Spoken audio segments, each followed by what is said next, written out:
All right, ladies and gentlemen. So today is April 1st. So there's a spider on your back. Haha, April Fools. That joke never gets old. So anyway, today what we're going to take a look at is we're going to look at the tangent graphs. And with any luck, this should be. I'm not going to do the shifts for these today because these can get a little messy if you're not very careful. So I'm going to go back to our quadrantals. And here's the generic form. Your A value, your B value still. I'll explain where these things are to come from here again. Tangent, when we graph tangent, doesn't technically have an amplitude per se. It has a change point. So that's what we'll get to here. So when we look at tangents, when we're at 0, remember your ordered pairs. Your x value was 1, your y value was 0. Up here, you're at 0 and 1. Back over here, you're at -1 and 0. And then at 3 pi over 2, you're at 0 and -1. So tangent, remember, is always your y over x. So at 0, your tangent value would be 0 divided by 1. So if you start to look at what the graph of that looks like, it's at 0, 0, the origin. Okay. When you get up to, when we come on up here to pi, when we're, at pi over 2. At pi over 2, it's undefined. Okay. So what happens is when you have an undefined value, if I put pi over 2 here, undefined values, remember, create asymptotes. So I have an undefined value at pi over 2, and also down here at 3 pi over 2, it's also undefined. But what we do, instead of continually going this direction with the graph, we look at what happens between pi over 2 and down here at negative pi over 2. So I mark a negative pi over 2 here as well. So what happens here is that tangent's period, the period between, is always going to be pi over b. Okay? It doesn't go fully around the circle because it's got the asymptote values here and here, if you recall from a long time ago. So what we know then is that you've got your two asymptotes. So what we do is we look at what values is halfway between pi over 2 and 0. Well, if you remember, halfway between pi over 2 and 0 happens to be at pi over 4.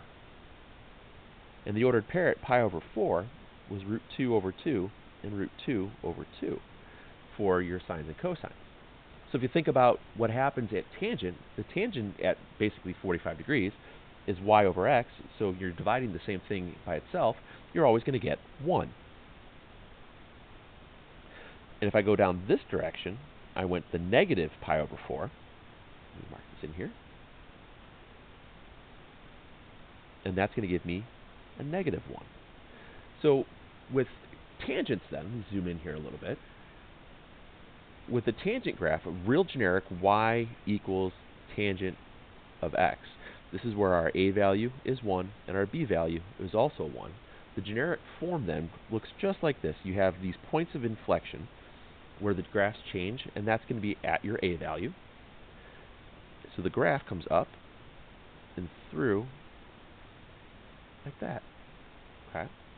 So when a is positive, it does this increasing from left to right. If a was negative, it would do, well, still increasing that way, but yeah, it would look like that. If you look, you could see through the paper. Anyway, so with tangent, your a value, I call it your amplitude-ish. It's basically where it changes direction. Your b value helps you define period, because with tangent, it's going to be pi over b. Okay? So we get these asymptotes then. Asymptotes are always going to be, well, if my period is pi, my asymptote is at half of it on both sides. Okay? So we go through an example here with a non-a value of 1 and show you how that works. So let's look at y equals 4 tangent 2x. Okay? Do the same thing. I know that my a value is 4. My b value is 2, which means my period is going to be pi over b, which is pi over 2. So that means the distance between my asymptotes, the two asymptotes that I have to place in here, the distance between these two is the period. Okay? So that means half of it is on this side and half of it is on this side. So what is half of pi over 2? Well, that's got to be pi over 4. Same thing over here. The other one would be negative pi over 4. Tangent will always, since there's no shift, tangent will always go through the origin at 0, 0.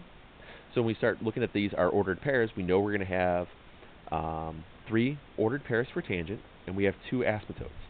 X equals negative 1/2, and x not 1/2, I'm sorry, negative pi over 4, and x equals pi over 4 for the asymptotes. These are our asymptotes. I probably spelled that wrong, whatever. So halfway between negative pi over 4 and 0 is going to be negative pi over 8. Our a values are 4, so we have to go up 4. We have to go down 4. Since this a value was positive, that means it's going to be increasing from left to right, so it'll be here. So our first ordered pair is at negative pi over 8, comma, negative 4. Our next one is the origin, 0, 0. This one, the second ordered pair, is always going to be at your origin. The first ordered pair is the point on the left. The third ordered pair is the point on the right of the origin, and that one would be at pi over 8, and again at 4.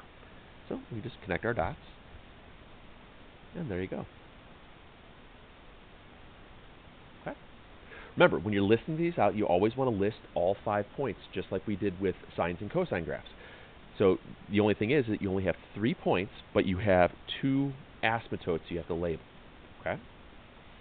Let's do one more real quick. Let's see. Y equals negative 3 tangent of x over 4. Okay. Same basic principle. Label out what we know. We know that our a value is negative 3. Our b value here is kind of tricky. Remember, it's x over 4, which is the same thing as 1/4. Okay. So that means our period is going to be pi divided by the b value of 1/4, which makes it 4 pi. Start our graph.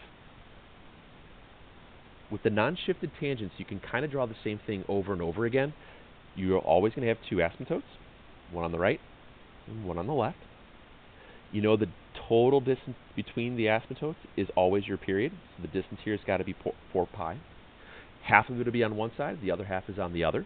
So here is your positive 2 pi asymptote. Here's your negative 2 pi asymptote. Halfway between 0 and 2 pi is pi, and halfway here would be negative pi.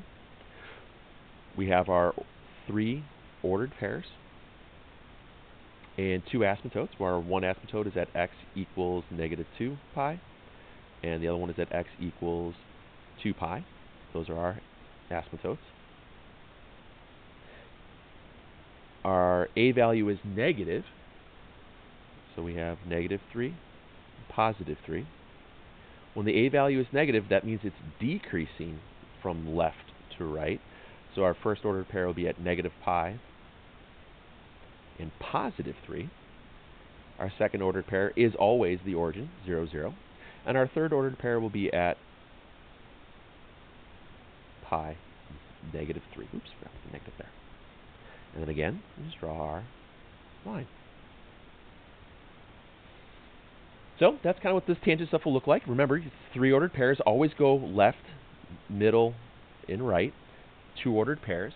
And keep this idea straight, because then tomorrow when we do some shifted stuff, as we start messing around with the asymptotes and everything, these can get a little dicey. So try to find some extra paper so you can write a little bit larger as you go through, as you start to practice this. And then we'll go from there. So I'll have a couple of problems for these posted up again on the Go Informative. If you're having problems with the Go Informative, just write the problems down, put them on paper, and then just submit them that way. You can just email me if you like or whatever. So remember, take care, be kind to each other, be nice, and don't forget to wash your hands, and we'll see you guys soon.